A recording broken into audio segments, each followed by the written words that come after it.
되신 거예요? 아, 된 거예요? 아, 시작하면 되죠? 네. 예. 안녕하세요. 저 오늘, 여기서 지금 관광통역 안내사에 대해서 오늘 소개하게 될 호기현이라고 합니다. 반갑습니다. 옆에 많은 응원 해주시는 분들이 계셔서 지금 현재 12분 오셨는데 저는 이제 가이드 협동조합이라는 회사를 운영하고 있는데 저희 회사에서 최근에 이제 관광 창업 교육을 시작했는데 거기에 이제 저희가 강사를 섭외하려고 제가 어떤 VR 전문가분을 이제 연락을 했는데 그분께서 아마 영업을 하시는 분이셔서 그런지 되게 예의 바르게 전화를 받으시는 끝에 저한테 뭐라고 하셨냐면 학생분들께 누가 안 되게 제가 준비를 잘하겠다라고 하시더라고요. 저도 강의 의뢰를 좀 이렇게 몇 번 많이 받는데 그때마다 저는 어떻게 말을 했는지 한번 돌아보게 되는 저한테 이렇게 조금 꽂히는 말이었고 오늘 이렇게 7월 4일 토요일인데 저희들이 1시간 과정으로 관광통역 안내사를 설명하기는 굉장히 어렵지만 최선을 다해서 설명해보고 지금 여기 이 자리에서 이걸 함께 보고 계시는 분들 그리고 또 앞으로 보실 분들의 이 1시간이 모여서 좀 특별한 토요일을 한번 만들어 보도록 하겠습니다. 그러면 소개를 좀 바로 시작하도록 하겠습니다. 네. 예. 저는 현재 그 루피라는 이름으로 관광통역 안내사를 지금 로 활동을 하고 있고요. 저는 이제 9년차, 10년차 넘어가는 관광통역 안내사입니다. 그리고 지금 이제 저희 아까 말씀드렸던 협동조합에서 좀 대표하고 있고 그리고 학원에서 관광통역 안내사 학원에서 영어 면접반 강사하고 있고요. 제가 이제 지난 기간 동안의 저의 경험들을 한번 이야기해보고 관광통역 안내사가 어떤 직업이고 그리고 어떤 환경에서 일을 하고 그 다음에 또 영어학부 학생분들께서는 어떻게 활용하실 수 있는지를 좀 중심적으로 한번 말씀을 드려보도록 하겠습니다. 저는 지금까지 이제 제가 120여 개의 국가에 매년 1000명씩 만났으니까 대략 한 6000명에서 7, 8000명 정도 이렇게 외국인을 만났고요. 외국인을 만났는데 일단 제가 먼저 질문을 하나 하면서 시작을 해보도록 하겠습니다. 일단 선생님들 해외에 나가시면 어떤 가이드 만나고 싶으세요? 좀 기다려야 질문이 나오겠죠? 네. 혹시라도 냈더라도 혹시라도 좀 이렇게 어떤 가이드 만나고 싶으신 가이드가 있으면 한번 적어주시면 좋을 것 같고 제가 한번 보기를 드려볼게요. 잘생기거나 예쁜 가이드 만나고 싶으세요? 이거 저도 바라는 바에 많은 분들이 이 1번을 많이 선택하시더라고요. 그 다음에 혹은 너무 아는 척하거나 너무 없는 척하거나 이런 분들도 계시고요. 아니면은 지식이 엄청 풍부하신 분들도 계시고 아는 건 많이 없는데 잘 노는 가이드 분들 계시고요. 그 다음에 줄 건 주고 받을 건 받는다는 이런 분들 계시고 친절은 친절하되 이제 저희들이 또 해야 될 건 다 해야 되는 그 다음에 맛있는 곳을 많이 소개시켜 주시는 가이드님들 계시고 7번 지식이 풍부하면서도 친절하고 그리고 유머 감각이 넘쳐서 손님을 쉴 틈 없이 재밌게 하고 겸손함과 세심함으로 손님을 배려하는 가이드. 자, 1, 2, 3, 4, 5, 6, 7번 중에 어떤 가이드 만나고 싶으세요? 예, 물론 모두가 다 이제 7번을 만나시고 싶으시겠죠? 그러면은 저희가 여기서 얘기 끝난 겁니다. 우리는 이제 가이드들이 요런 가이드가 되면 아마 이제 앞으로 우리가 일을 많이 할 수 있겠구나 이렇게 생각을 하시면 될 것 같아요. 그 두 번째는 질문을 좀 드려볼게요. 어떤 해외여행이 기억나세요? 지금 제가 대답은 아니더라도 아마 지금 머릿속으로 내가 떠났던 코로나 때문에 갈 수는 없지만 이 해외여행 생각나시는 해외여행 한번 떠올려 보십시오. 많은 국가들을 다녀오셨을 텐데 그 중에 지금 내가 순간적으로 떠오르는 그 여행지 혹은 여행의 그 장면 이런 거를 한번 떠올려 보시겠습니까? 네. 한 5초 정도만 생각하시면 되세요. 그러면 일단 제가 이야기를 들어볼 수는 없으니까 제 이야기를 좀 먼저 나눠보겠습니다. 제가 4년 전에 결혼하고 이제 저희 아내랑 함께 이제 에콰도르, 남미 배낭여행을 한 4개월 정도 다녀왔는데요. 4개월 동안 이제 콜롬비아부터 시작해서 에콰도르, 페루, 볼리비아, 칠레, 그 다음에 아르헨티나, 브라질 이렇게 해서 7개국을 다 다녀왔습니다.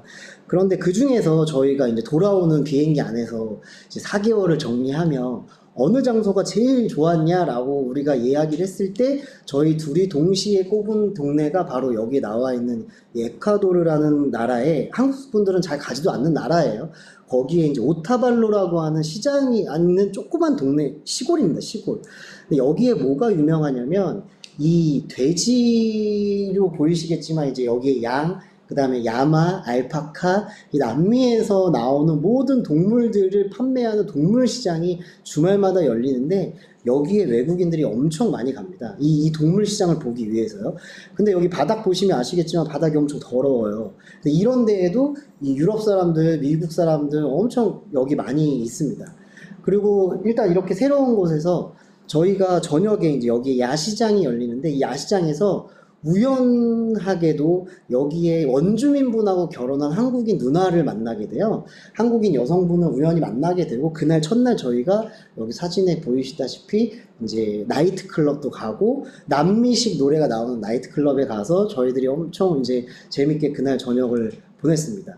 그리고 나서 저희가 다른 나라에 갔다가 다시 돌아오는 길에 여기는 다시 들릴 일이 없었는데 둘 다 여기가 너무 그리웠던 거예요. 그래가지고 여기를 다시 찾아가는데 이 오른쪽 사진에 보시면은 저 아래에 있는 저 음식이 김밥이에요. 그래서 남미 재료들을 가지고 이 누나가 한국인 누나가 김밥을 싸줬고 이 형님이 저희를 데리고 일주일 동안 여기 이 집에서 저희가 숙식을 하면서 생각지도 않았던 일주일간의 이런 기억을 가지게 됐고 마지막 날 이 형님께서 어머님이 우리를 보고 싶어 하신다. 그래서 이 자기 가족들을 소개해 주겠다. 그래서 이 오지마을이거든요, 여기가. 그래서 이 오지마을로 저희가 찾아 들어가서 같이 이렇게 현지인 분들하고 또 이야기를 합니다.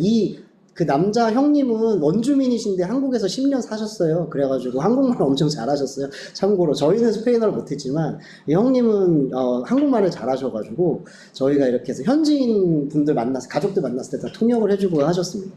요 왼쪽에 보이는 이 고기가 이제 어머님이 저희 특별한 손님이 왔다고 해주셨던 고기인데 뭐 이게 현장이었으면 막 이렇게 퀴즈도 내고 그랬겠지만 이제 온라인 강의니까 제가 직접 말씀드리겠습니다. 이 고기가 우리가 흔히 말하는 쥐고기예요. 근데 우리가 알기로는 이제 기니피그라고 하는 그런 그 쥐 일종의 그 동물이 있는데 그 동물을 우리 부뚜막 같은 주막에서 부뚜막 같은 부엌에서 키우시더라고요. 그래서 저희 온다고 2마리나 잡아주셨어요. 이 맛은 약간 고무 타이어 같은 맛이 나요. 제가 먹어보지는 못했지만 타이어처럼 조금 이렇게 질기고 맛이 없는 고기였는데 잘 먹는다고 2그릇이나 주셔가지고 2그릇 다 먹었는데 이게 스프에 빠진 고기예요. 그러니까 뭐 반찬이고 뭐가 아예 없고요. 그냥 원주민들이 먹는 방식대로 그냥 저희가 먹었고 그 오른쪽에 보이는 사진이 이날 저녁에 이제 이 마을에서 어떤 어머님이 이혼을 하셨는데 그 남자가 도망을 갔대요. 그래서 이 아이들이 5명이었는데 그 5명 어떻게 키울 거냐 마을에서 이렇게 해서 공동 육아를 하기 위해서 갑자기 소집된 마을 모임이었고 저희가 거기서 한국이라는 나라를 또 소개하기도 했었습니다. 이런 모든 경험들을 저희가 해보다 보니까 이 여행이라는 것이 결국에는 어떤 의미를 가지는 건 사람들이 보통 여행을 되게 잘했다라고 생각을 하냐면 기억에 남는 여행이라는 건 결국에 본인한테 어떤 긍정적인 자극을 주었냐 이런 장소가 내가 떠났을 때 이런 자극을 받은 곳을 우리는 굉장히 기억에 남는 여행이다 이렇게 많이들 생각을 하시는 것 같습니다. 아마 지금 아까 떠올리셨던 자극을 한번 이제 그 여행지 혹은 그런 여행 장면들을 떠올려 보시면 새로운 사람을 만났거나 새로운 경험을 해보았거나 뭔가 내가 그동안은 해보지 못했던 혹은 그동안은 이렇게 내가 기대하지 않았던 친절함을 받았을 때 남는 그 임팩트가 굉장히 강하다. 그게 여행지와 여행 장소를 굉장히 독특하게 해준다. 관광통역 안내사가 어떤 사람일까 한번 생각해 보시면, 제가 왜 이런 질문을 드리냐면, 관광통역 안내사는 한국이라는 나라로 해외여행을 오신 해외 관광객에게 한국이라는 나라가 어떤 나라인지를 소개해주는 사람들이라고 본다고 봤을 때, 그 사람들이 그 해외에서 들어오신 여행객들이 어떠한 마음가짐을 가지고 떠날 거냐 할 때, 한국이라는 나라가 굉장히 아름답고 친절했던 사람들이 많았고, 굉장히 내가 좋은 자극을 많이 받을 수 있는 공간이다라고 인상을 남게끔 해주는 사람이 관광통역 안내사라고 저는 정의를 개인적으로 합니다. 물론 관광통역 안내사 협회에 들어가시면 이런 표현들이 나옵니다. 다양성과 창의성, 전문성을 가지고 입국한 외국인 관광객에게 입국부터 출국까지 외국어로 역사와 문화를 알리는 사람인데, 근데 이제 이거는 조금 이제 현장에 있는 저의 경험상, 저는 이제 관광통역 안내 경험도 있고, 지금 실제로 가이드 협동조합이라고 하는 곳에서 관광 사업을 하기도 하고, 제가 두 가지 경험을 다 가지고 말씀드리는 따르면은, 이거는 조금 시대가 조금 뒤떨어진 관광통역 안내사의 정의인 것 같고, 특히 코로나 이후에 관광통역 안내사의 정의가 많이 바뀔 것이다 라고 판단을 하고 있기 때문에, 단순한 관광 안내, 외국어로 관광 안내를 하는 사람들이 아니라 조금은 더 관광 쪽에서 다양한 업무들을 해야지 저희들이 이제 기회들이 많이 창출할 수 있겠구나, 이런 생각이 좀 듭니다. 가이드의 자격 조건 뭐 간단합니다. 공부 많이 하시고요, 리더십 좀 있으시고요, 의사소통 잘 하시고요, 그리고 아주 팔방미인이 되시면 되는데, 뭐 간단하죠. 자격 조건 자체는. 네, 공부 많이 하시면 돼요. 언어 구성을 보면 제가 자세하게는 말씀드릴 수 없지만 영어 학부니까 영어 위주로 말씀드리겠습니다. 1999년 이전에는 2,800명, 거의 3,000명 가까이 인원이 있었고요. 이때는 이제 88 올림픽을 기점으로 해서 외국인 관광객들이 많이 오셨기 때문에 영어 관광 통역 안내사분들이 많이 필요하셨던 것 같습니다. 그리고서는 한국 관광이 다시 한번 이렇게 뭐 각광받지 못했던 숫자인 것 같습니다. 그러다가 2012년, 13년을 기점으로 해서 영어 관광 통역 안내사가 매년 100명씩 증가하고 있습니다.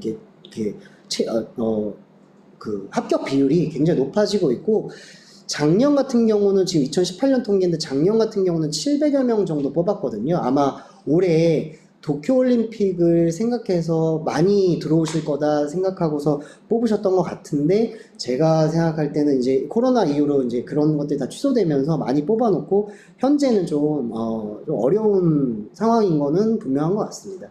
언어는 하여튼 이렇게 되고요. 전체 인원이 700명 합하면 대략 한 8,300명 정도 될 거고, 매년 500명에서 600명 정도 뽑기 때문에 그렇게 문이 좁거나 이러지는 않다고 보여집니다. 그렇다고 해서 너무 공부를 안 하시면 또 많이 떨어지시고요. 일본어 간단하게 짚어보면 10,000명 정도 되고요. 중국어는 2013, 14 사드 터지기 이전에 굉장히 많이 뽑았습니다. 거의 뭐 2,000명 가까이 뽑았으니까 굉장히 많이 뽑은 숫자라 볼 수 있고, 지금 현재로는 숫자가 가장 많습니다만, 대부분의 중국어 관광통역 안내사 자격증 가지고 계신 분들은 화교 내지는 교포 분들이십니다. 그래서 한국인 분들이 자격증을 가지신 비율이 좀 적고, 일본어는 이제 한국인 분들이 되게 많으시고 연령대가 굉장히 높습니다. 왜냐하면 우리나라 관광의 시작이 일본 쪽이었기 때문에요. 아주 1세대 분들이라고 보시면 될 것 같고, 영어권은 언어권이 굉장히 다양한데 그 다양한 이야기들은 제가 좀 이따 해드리고, 혹시라도 불어도고 스페인어, 러시아어, 아랍어 제 3언어를 하실 수 있는 분들이면은 한번 도전해 보셔도 좋을 것 같은 게, 왜냐하면 1년에 합격자들이 그렇게 많지가 않습니다. 왜냐하면 지원자 수가 많이 없기 때문이고요. 그 다음에 요즘 각광받는 언어는 인도네시아어나 베트남어, 요즘에 가장 뜨고 있는 언어였다가 코로나 이후에는 한번 조금 더 살펴봐야 되겠지만, 코로나 전까지는 인도네시아어가 조금 배우기 그나마도 좀 쉬운 언어라고 하시더라고요. 그래서 그런 언어들이 구성이 돼 있고, 시험 준비를 하시려면 일단 외국어 시험 기본적으로 먼저 가지고 계셔야 됩니다. 그 외국어 시험이 아시다시피 영어, 일본어, 중국어 관련된 이제 외국어 시험이어야 되고요. 영어 같은 경우 토익, 토플 많이 보시고요. GTELF라는 시험이 누가 추천을 해주셨는데, 그게 조금 더 토익보다는 준비하기가 쉽다고 준비하신 분이 그러시더라고요. 저도 시험을 봐보진 않았는데, 어쨌든 외국어 시험이 있으셔야지 필기 시험 볼 수 있는 자격이 나옵니다. 그러니까 시험 신청하시기 전에 반드시 외국어 시험 보셔야 되고요. 필기 시험 9월에 있고요. 면접 시험 11월에 있습니다. 그래서 면접은 외국어로 해당 언어로 시험을 보는 거고요. 그러면 자격증이 발급이 됩니다. 영어 여기 보시다시피 이제 토익과 탭스 이렇게 해서 점수 나와 있으니까 기준점 넘으셔야 되면 되고, 토익은 760점 이상이니까 만약에 요즘 학생들, 그러니까 20대에 취업하시는 학생분들 평균이 900점대라고 하니까 그거에 비춰보면 너무 뭐 높은 점수는 아닌데, 여기 일하시는 분들이 보통 40, 50대, 30, 40대, 40, 50대가 많으시거든요. 그래서 새롭게 토익을 보셔야 되는 분들이면 쉽지 않은 점수이기도 합니다. 그 다음에 1차는 이제 필기시험 보실 때 국사, 그 다음에 관광국사입니다. 관광국사, 관광자원해설, 그 다음에 관광법규, 그 다음에 관광학개론, 이렇게 해서 4과목 필기시험 보셔야 되고요. 여기 보시면은 100점이 이렇게 되고 시험시간 이렇게 되는데, 평균 4할 이상, 60점 이상만 넣으면 되기 때문에, 꽈락이 40점 미만은 꽈락인데 그것만 피하시면 되고 평균 60점만 나오면 되기 때문에, 관광국사에서 점수 좀 잘 받으시면 필기는 그렇게 어렵지 않게 합격하실 수 있을 텐데, 이것마저도 좀 시간이 없거나 힘드신 분들은 학원 같은 곳에 도움을 받으시는 방법도 있으실 것 같고요. 교재는, 이건 제가 공부했을 때 교재는 아마 지금은 표지가 많이 바뀌었겠지만 이렇게 관광 관련된 점수 이렇게 4개, 과목 4개 시험 보셔야 합니다. 2차 시험은 면접인데요. 면접은 아까 말씀드렸듯이 영어로 시험을 보게 될 겁니다. 영어로 이제 다양한 문제들을 물어보실 텐데, 질문의 유형은 굉장히, 질문의 시험 범위가 없고요. 시험 범위 그냥 한국입니다. 한국, 그리고 한국의 관광인데요. 뭐 문화재, 기본적으로 문화재를 물어보기도 하지만 특히 관광 인프라에 대한 이야기들도 많이 물어보고요. 그 다음에 관광 가이드로서 갖춰야 할 그런 응대나 이런 실제 상황에 대한 대처 능력, 요즘에 좀 시험 문제 많이 나옵니다. 예를 들면 손님이 공항에서 가방을 잃어버렸다. 그런데 뭐 30명 손님은 기다리고 그 한 명이 있는데 가방을 잃어버렸는데 그분 어떻게 우리가 대처할 거냐, 이런 현장 상황 대처 문제가 요즘 많이 나오고요.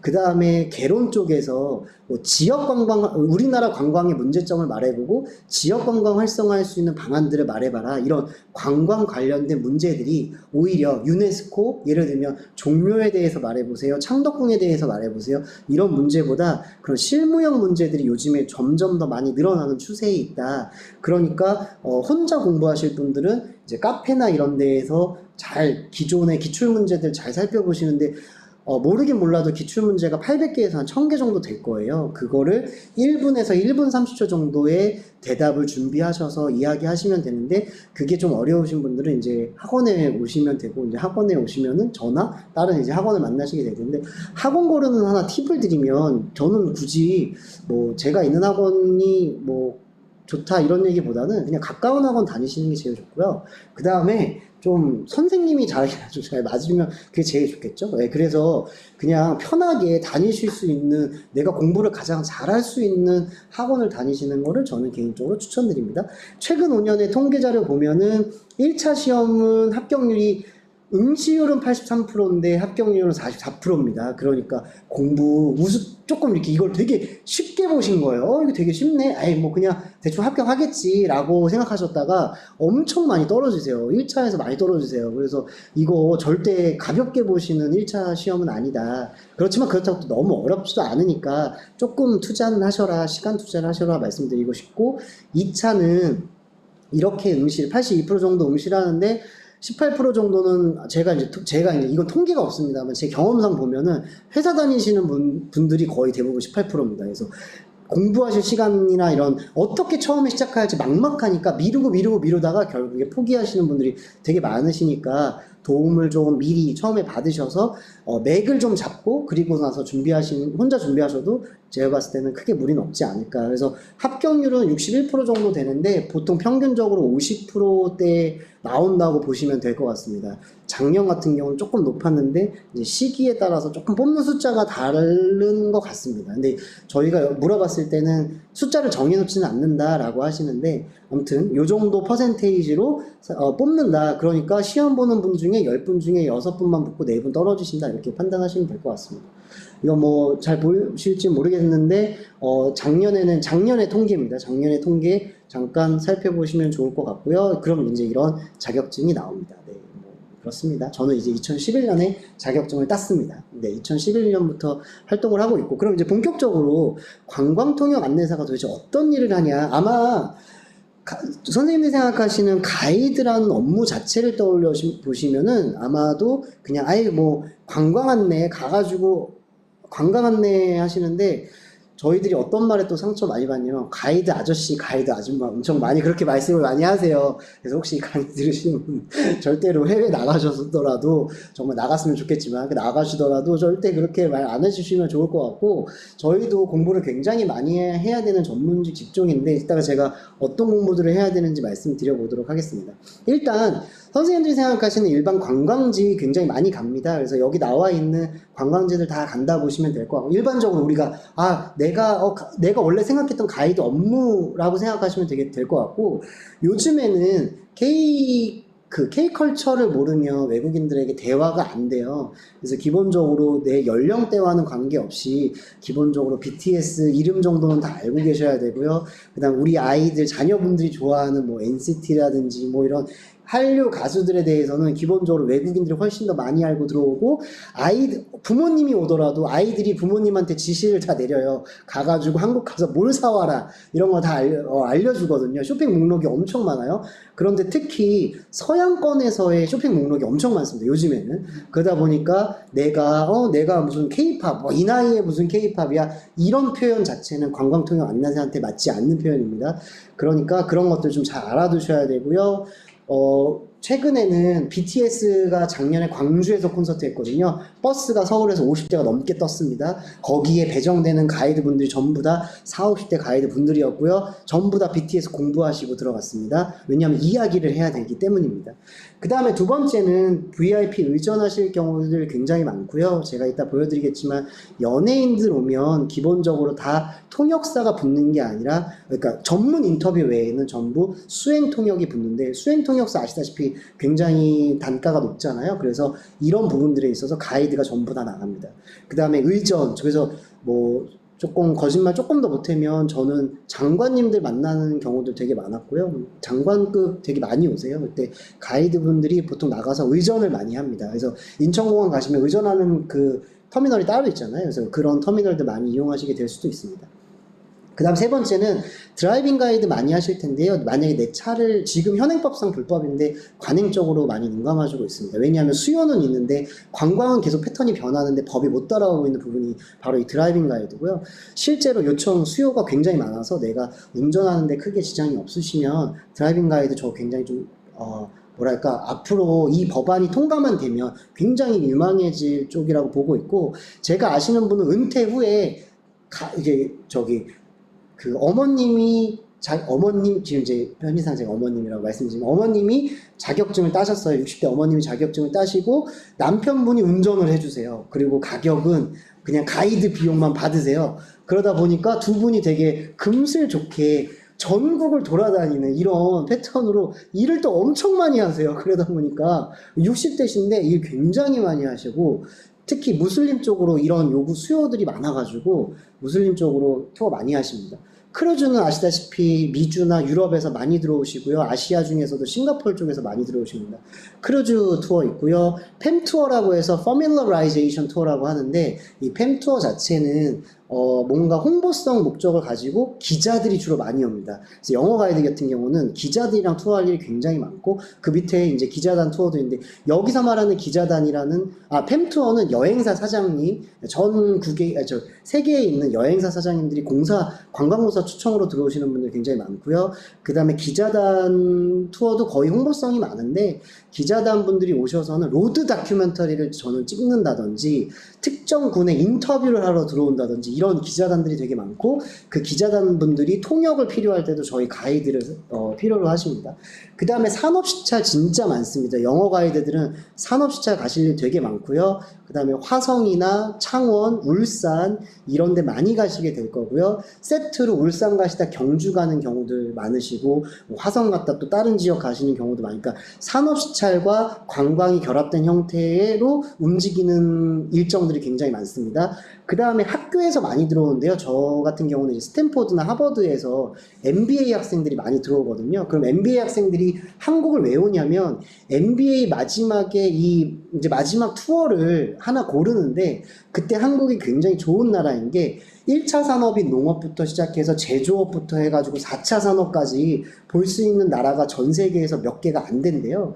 그래가지고 한국이 굉장히 경쟁력이 높은 그런 모든 산업군을 볼 수 있다. 특히 우리나라 같은 경우는 스타트업이나 투자 관련한 것들도 잘 돼 있기 때문에 요즘 잘 나가는 투자회사들 그런 회사들부터 시작해서 제가 최근에 가본 기업은 네이버나 쿠팡 이런데 미리 이 MBA에서 다 어레인지를 해서 들어옵니다. 그럼 저희는 가는 동안 네이버나 쿠팡이 테크니컬한 설명들은 다 그쪽에서 합니다. 뭐 인원이 몇 명이고 우리는 비즈니스 모델이 어떻게 되고 이런 것들은 다 그 안에서 이야기를 하지만 저희들은 이제 조금 이런 걸 문화적으로 푸는 거죠. 쿠팡을 내가 언제 어떻게 사용한다?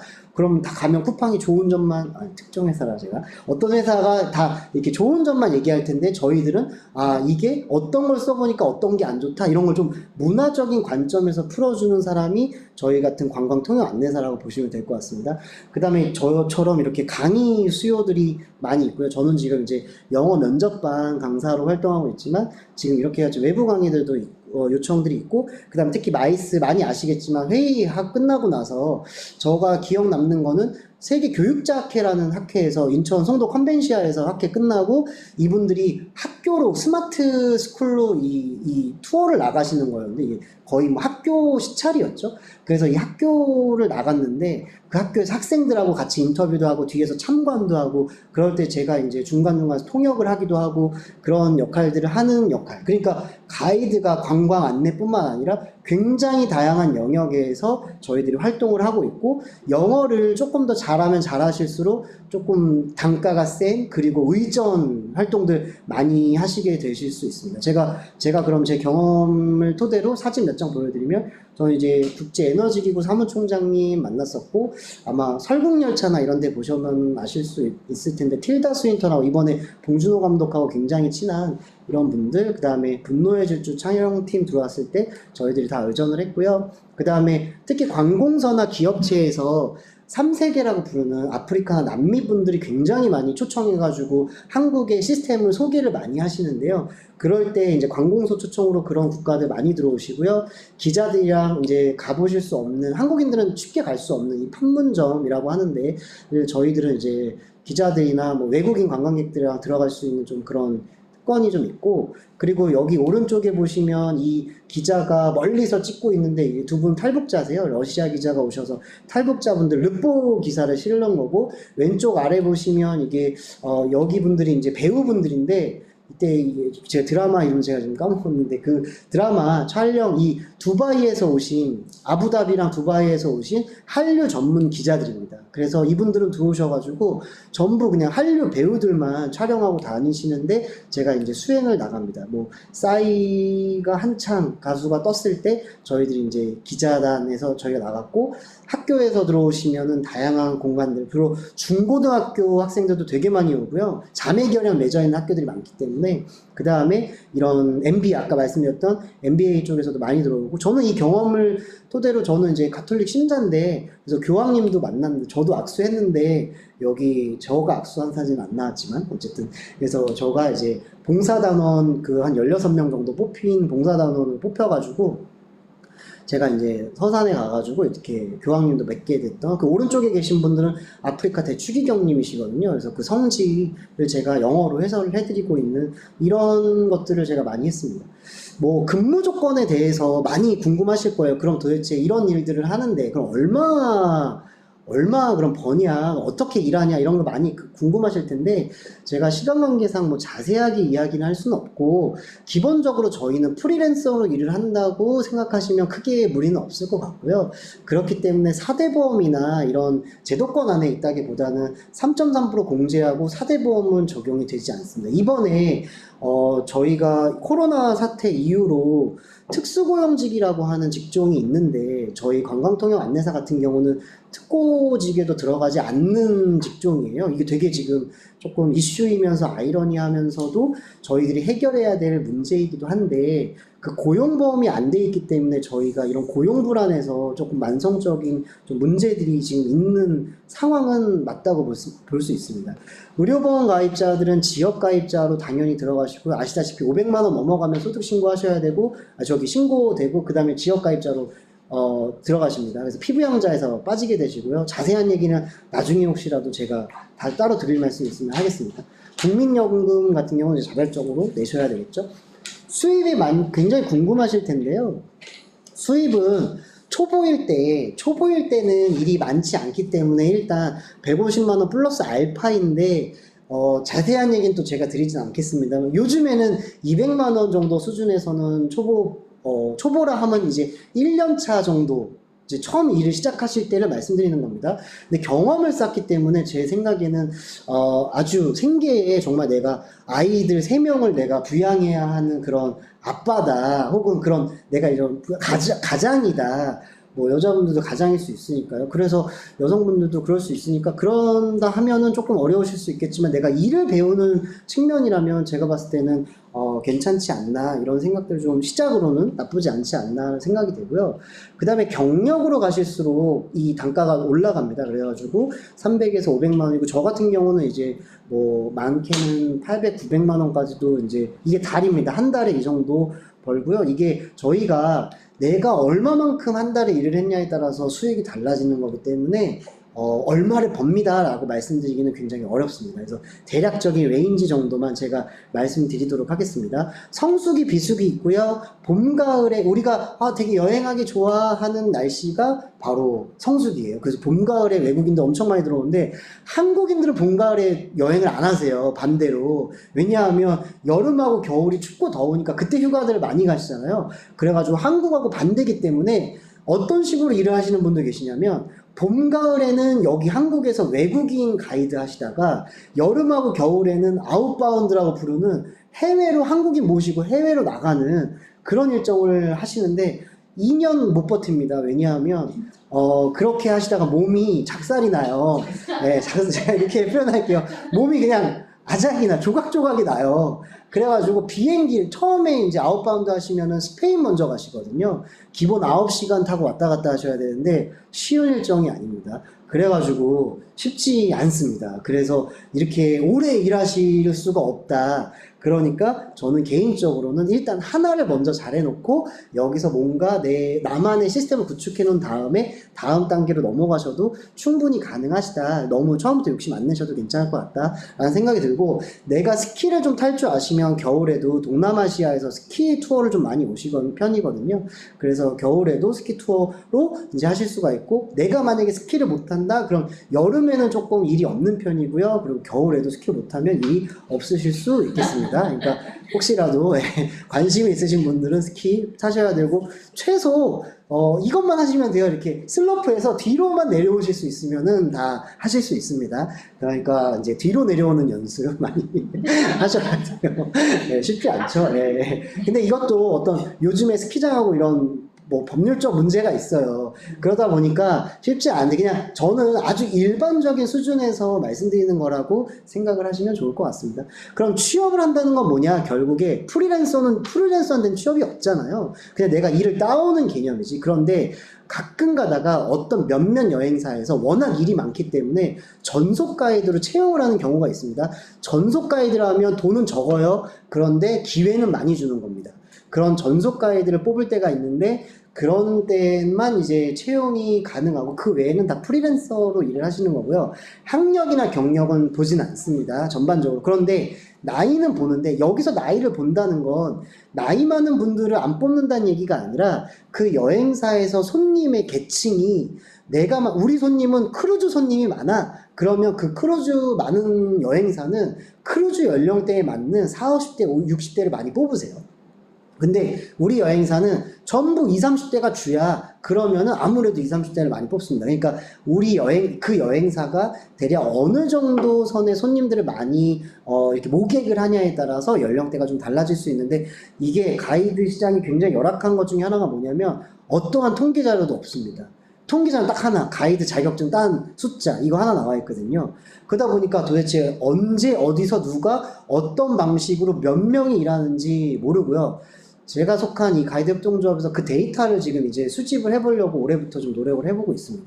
그래서 주 연령이 30대 후반에서 제 그냥 주변 분들을 보면 40대, 그리고 많게는 50대까지, 그리고 실제로 일하시는 분 중에는 전 70대까지도 봤습니다. 그러니까 내 건강이 내가 그러니까 두 발로 젓가락 들 수 있는 힘이 있으면 그냥 하실 수 있다고 보시면 돼요. 다만 진입 자체가 처음에 왔을 때 쉽진 않은데 계속 버티다 보면 일이 반드시 옵니다. 근데 그 기간을 버티지 못하시더라고요. 길게는 1년까지도 가는데요. 그 기간을 좀 버티시면 일단 업계에 안착만 하면 내가 건강할 때까지 일하실 수 있는 구조이기 때문에 그 기간을 좀 버티셔라 라는 이야기를 좀 드리고 싶고, 뭐 나머지 이야기 보시면 아실 수 있을 것 같습니다.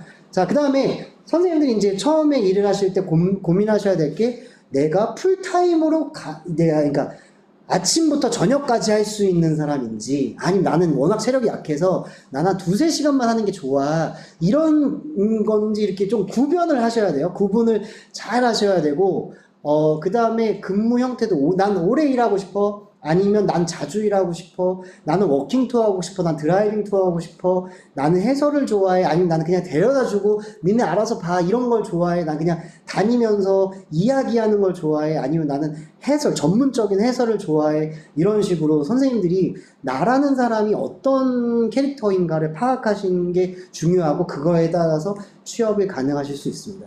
요즘에는 지금 취업이라 하면 잡코리아나 사람인 같은 데서 이렇게 직업을 찾으셔가지고 하는 게 아주 전통적인 방식의 취업이라면, 요즘에는 아시다시피 관광 플랫폼들이 굉장히 잘 돼 있어가지고 그 플랫폼을 통해서 나만의 상품을 올리실 수 있는데, 대표적인 플랫폼이 투어스 바이 로컬스라든지 에어비앤비 트립 같은 곳들이 있습니다.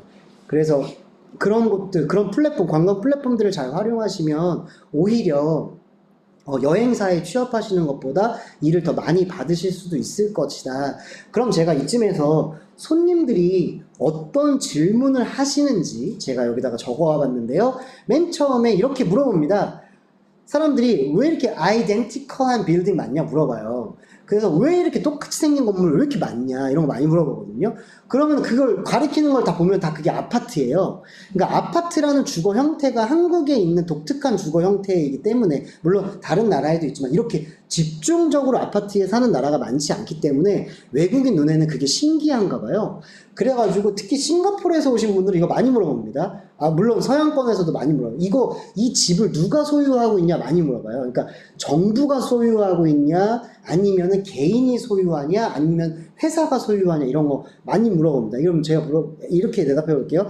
자, 왜 이렇게 똑같이 생긴 건물 많아요? 아파트예요. 그러면 그래요? 그러면 거기 이거 누가 지금 이 집 가지고 있는 거예요? 그럼 예를 들면 이건 다 개인이 가지고 있습니다 라고 대답을 이렇게 하시겠죠? 그러면 손님이 집값은 얼마예요? 바로 물어봐요. 그러면 집값을 우리가 내 집값만 알지, 그것도 내 집 있는 사람만 알지, 집 있는 분만 아시잖아요. 그러니까 특히 20대 분들은 이런 거 대답 못 하세요. 집값이요? 집값이요? 지역마다 달라요. 이렇게 요 정도 레벨에서 보통 대답을 많이 하시는데, 아시는 분들은 이렇게 얘기해요.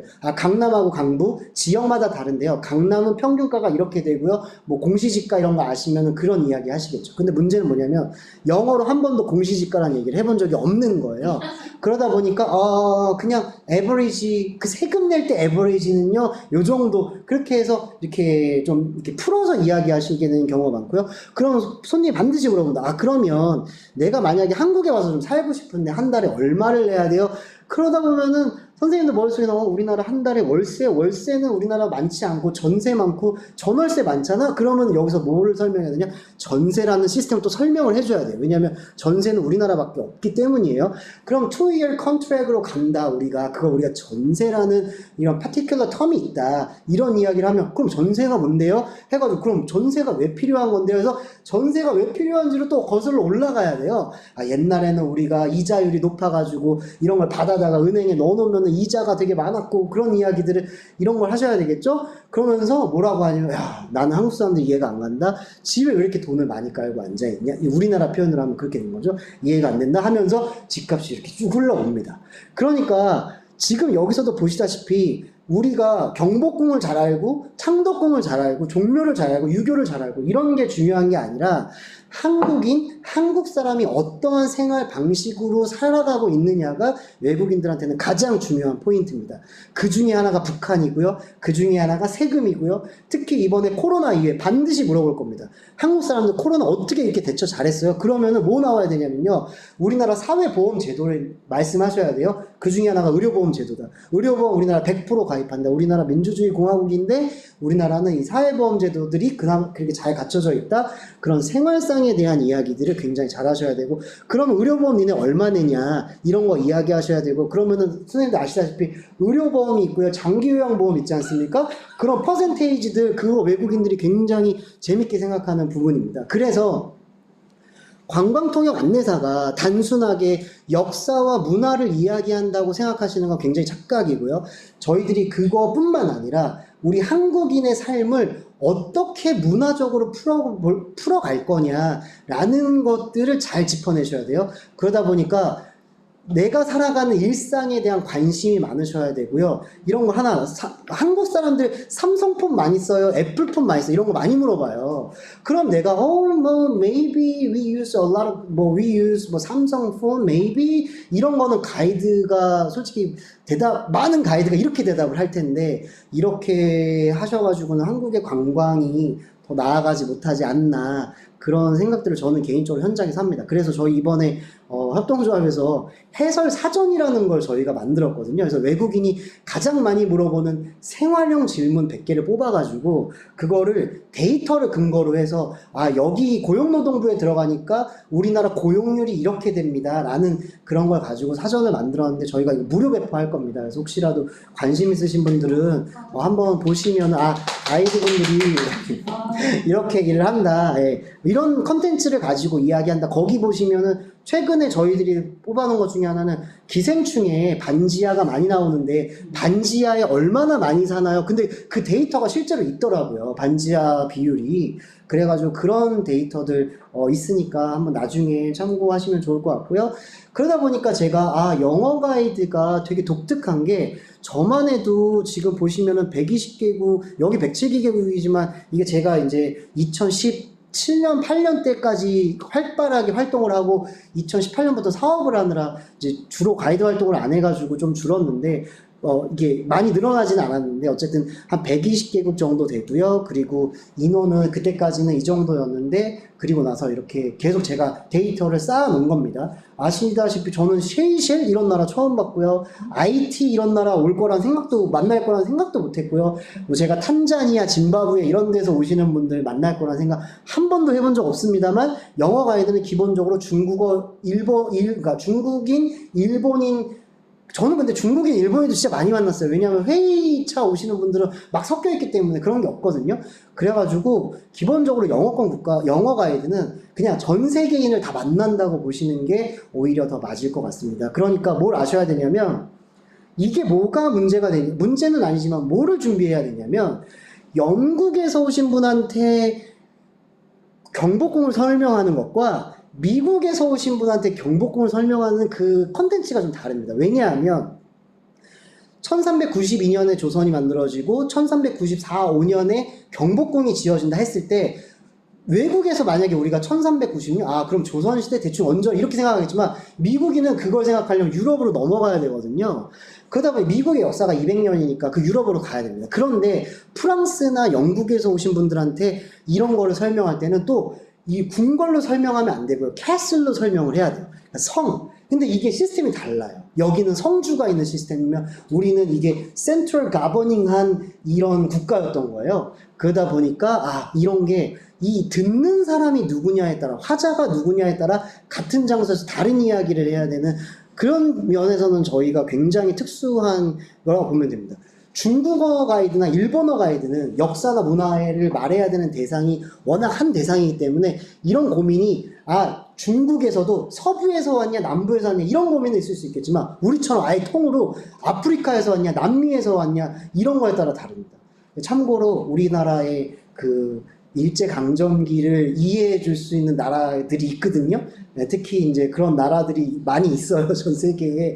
그런 분들하고 막 뭐 일본에 대해서 얘기할 때는 막 서로 공감대가 막 업돼가지고 막 위안부 얘기하면 막 울고 막 그런 분들도 굉장히 많으시니까 나중에 이제 그런 것들은 좀 기회가 되면 이야기하겠습니다.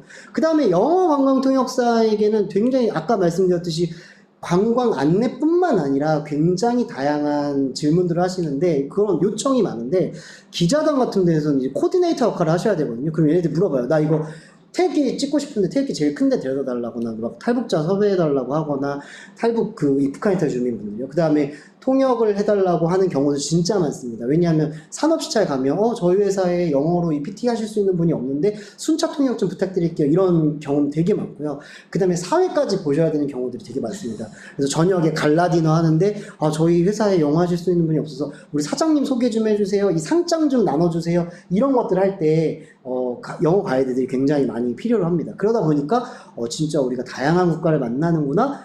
그리고 역사나 문화만 전달하는 게 아니네.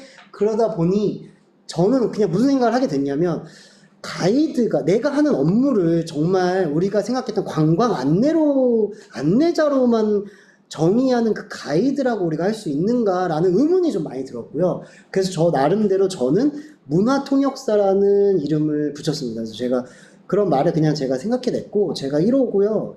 유일하고요. 왜냐면 뭐 홍보를 안 해가지고 아무도 뭐 이걸 아는 분도 없고 그래서 그냥 저 혼자 제가 그냥 어디 가면 저는 이제 문화통역사라고 보통 이제 설명을 제가 많이 드리는데 그러면 관광통역 안내사의 장단점을 뭐냐 했을 때 모르겠습니다. 여기 영어학부니까 제가 영어를 기준으로 말씀드리면 제가 단연 말씀드릴 수 있는 건 영어를 쓰는 직업 중에 가슴 뛰는 직업을 제가 봤을 땐 관광통역사이지 않을까.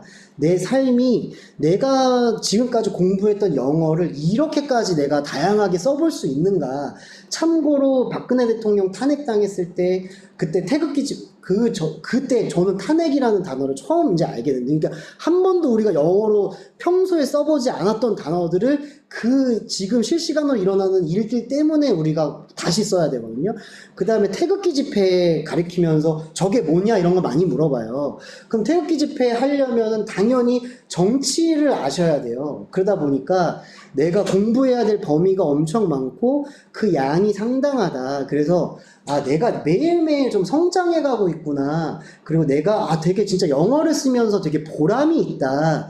라는 이야기. 내가 누구를 만나느냐에 따라서 관심사가 다르기 때문입니다. 그 다음에 가슴이 뛰고 되게 자유롭고 그리고 저 개인적으로는 좀 비전이 좀 있다고 보고 있고요. 그리고 단점은 뭐냐면 여행을 가는데 제가 이번에도 캠핑을 다녀왔는데요. 이 여행을 가면요. 그런 것만 들어와요. 식당을 가잖아요.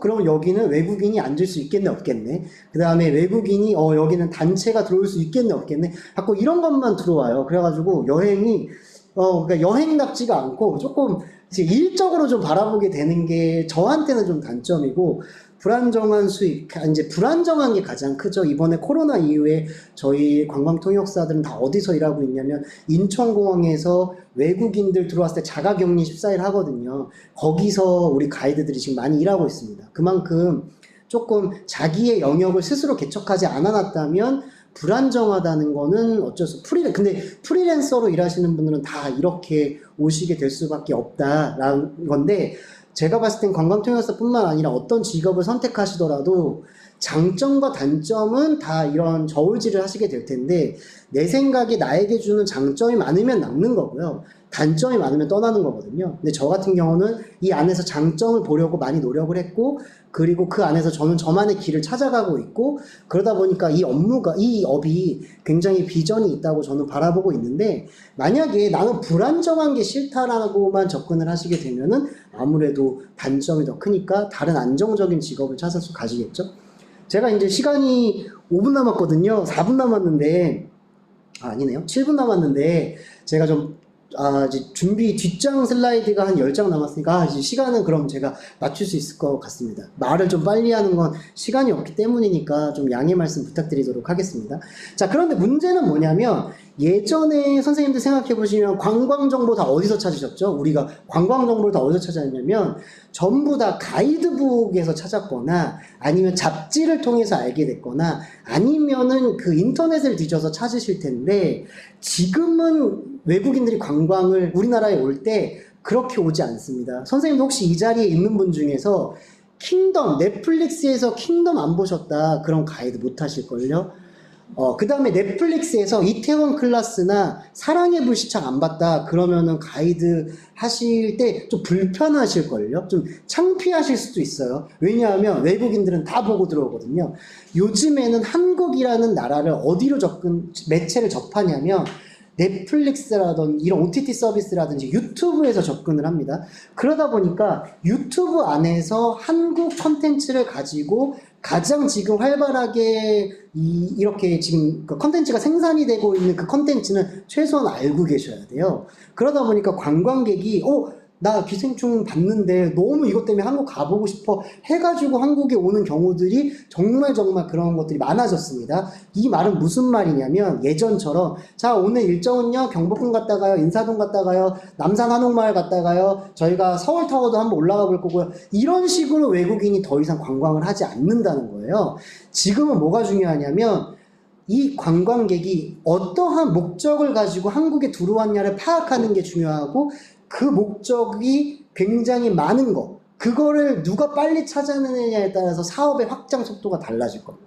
그러다 보니까 선생님들은 지금부터 저는 뭘 준비하라고 좀 말씀드리고 싶냐면, 내가 관심 있는 취향은 뭐고 내가 좋아하는 취미는 무엇이냐, 이거를 먼저 정리하시는 게 중요해요. 예를 들어서 나는 와인 마시는 걸 너무 좋아하는 사람이야. 그러면은 우리나라, 특히 서울, 내가 살고 있는 중구, 내가 살고 있는 이태원 이쪽에서 와인을 정말 기똥차게 마실 수 있는 코스를 내가 만들어 보는 겁니다. 그런 식으로 저희들은 이제 이걸 특수목적 관광이라고 하는데 굉장히 중요한 포인트예요. 그래서 선생님들은 외국인들이 도대체 어떤 포인트로 오느냐에 따라서 내가 이런 식으로 나의 취미나 나의 특기, 나의 활동이 이 안에 어디에 속하는가 해서 세그먼트를 굉장히 좁혀가셔야 됩니다.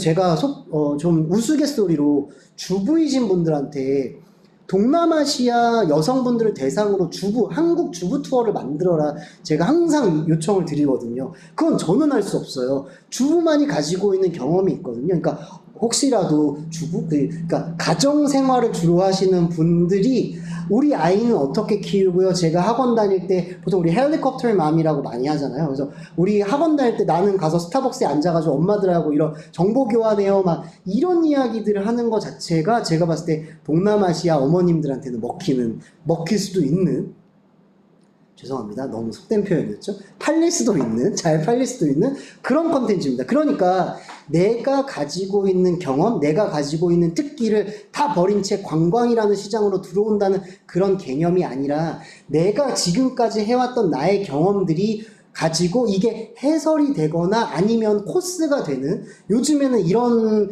시대로 이런 여행들을 사람들이 하기 때문에 선생님들이 그런 포인트들을 잘 잡아가시면 좋고, 제가 이 말씀드리는 이유는 뭐냐면 이제 올해 아마도 관광 안내업이라는 게 신설이 될 거거든요. 이 관광 안내업이라 함은 가이드가 본인이 만든 코스를 직접 판매할 수 있는 길을 열어준 겁니다. 자세한 이야기는 나중에 하겠지만 모두가 다 개인 사업자가 제가 개인 사업자를 권장해드리는 거는 아니고, 그렇지만 이제는 내가 여행사에 기대지 않고 내 스스로의 강한 컨텐츠가 있으면 나 혼자서도 충분히 살아남을 수 있는 그런 여건이 마련돼 있는 그런 환경이 조성이 돼 있다라는 걸 말씀드리는 거고요. 그 안에서 나의 방법을 찾아가셔야 되고, 이런 방법 속에서 더 이상 가이드를 관광 안내자로 생각하신다면 이 업종에 들어오셔서 절대 살아남으실 수가 없을 겁니다. 우리는 나의 삶, 나의 경험, 나의 취향을 어떻게 하면 좀 세련되게 나눌 수 있을 것인가, 그 안에서 반드시 무엇을 녹여 넣으셔야 되냐?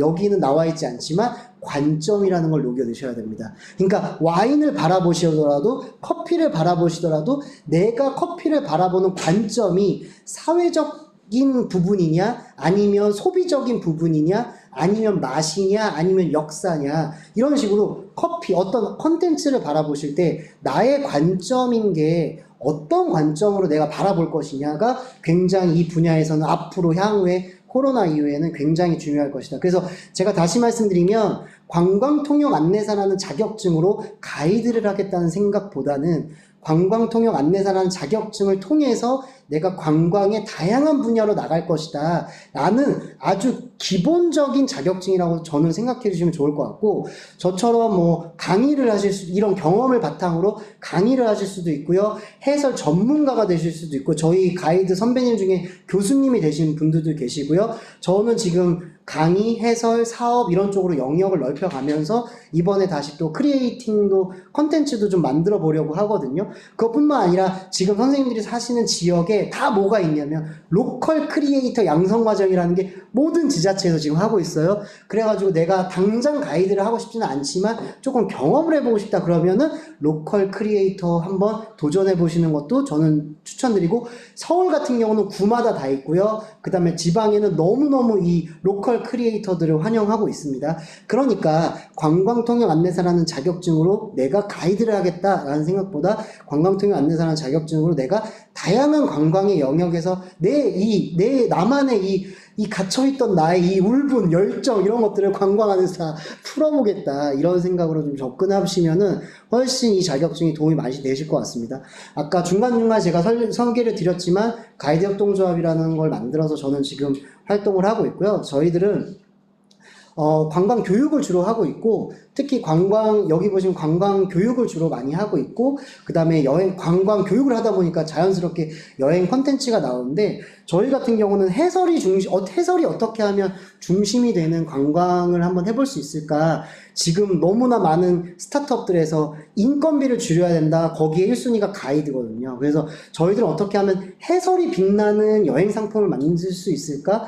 해설이 없으면 여기는 의미가 없는 여행 상품을 만들 수 있을까? 이런 것들을 고민을 하고 있고, 최근에 저희가 북한 이탈 주민 2분을 관광 가이드로 저희가 양성을 해서 그분들이 가이드가 직접 돼서 남북한의 어떤 문화 차이를 철원에 가서 설명하는 그런 프로그램도 최근에 만들었는데, 그 다음에 저희가 장애인분들하고 같이 하는 프로그램도 있고, 그래서 가이드가 꼭 우리 같은 비장애인들 혹은 한국인들만 하는 그런 게 아니라 충분히 다양한 자기의 이야기가 있는 분들은 누구라도 관광 가이드가 될 수 있다라는 이야기를 드릴 수 있습니다. 그럼에도 변하지 않는 것 중에 4가지는 체력 좋으셔야 되고요, 진정성 있으셔야 되고, 공감 능력 뛰어나셔야 됩니다. 특히 진정성이 없으신 분들은 가이드를 돈으로만 접근하시는 분들은 제가 장담하건대 3년 안에 이 업계를 다 떠나시게 돼 있습니다.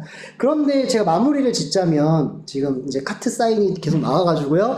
네, 그런데 오타발로라는 아까 제가 말씀드렸던 그 동네가 왜 지금 와서 생각해보면 왜 이렇게 기억에 남냐 하면, 제일 중요한 거 제가 생각해보면 이분들이 저기 한 달 평균 소득이 10만원, 20만원인 분들이에요. 그분들이 내어주는 그 기니피그 한 마리는요, 그분들한테는 음식이었으니까 그 한 마리는 정말 어마어마한 그 자산이었습니다. 그런데 처음 보는 사람한테 그걸 내준 거예요. 근데 돌아와서 생각해보니까 이분들이 왜 우리한테 이렇게까지 했지? 우리한테 해줬던 그 친절함이 너무 감사하더라고요. 그래서 관광통역사는 외국인들에게 어떻게 하면 한국에 와줘서 너무 감사합니다를 어떻게 나만의 방식으로 전달할 것이냐가 중요한 것 같다. 그러면은 반드시 그 여행객이 다시 선생님들을 보러, 그리고 한국을 다시 보러 방문을 할 것이다. 그러니까 어떻게 보면 우리는 테크닉보다는 이 마음이 좀 더 중요한 게 아닌가라는 생각을 해봤고, 제가 마지막으로 드릴 수 있는 말씀은, 이 아이가 인도네시아에 조금 잘 사는 가정의 아이였고 4박 5일 동안 저희가 다녔는데, 이 아이가 엄청 툴툴댔어요, 저한테 처음에는. 그러다 마지막에 인천공항에서 사진 찍자고 해도 안 찍다가 인천공항에서 저랑 사진 찍으면서 제가 품에 폭 안기면서 뭐라고 하냐면 You are my first Korean man 이라고 했거든요. 뭐 저를 어린 친구인데 남자로 본 건 아니겠고, 그냥 너가 내가 처음 만난 한국 사람이다 라는 얘기예요. 관광통역 안내사가 외국어, 특히 영어를 쓰면서 외국인들에게 되게 보람되게, 누군가에게는 처음이자 마지막에 사람으로 기억에 남을 수 있는 직업이라는 거에서는 저는 정말 확신하고, 그렇기 때문에 관광이라는 시장이 조금 코로나 이후에 좀 어려울 수 있지만 앞으로 여행은 우리가 반드시 또 다시 이 시장이 회복될 것이기 때문에 선생님들이 이 자격증을 가지고 관광시장에 들어오셔서 선생님들의 꿈을 펼치신다면 되게 좋은 자격증이고 기회일 거라 생각됩니다. 네, 지금까지 이야기 들어주셔서 감사합니다. 네.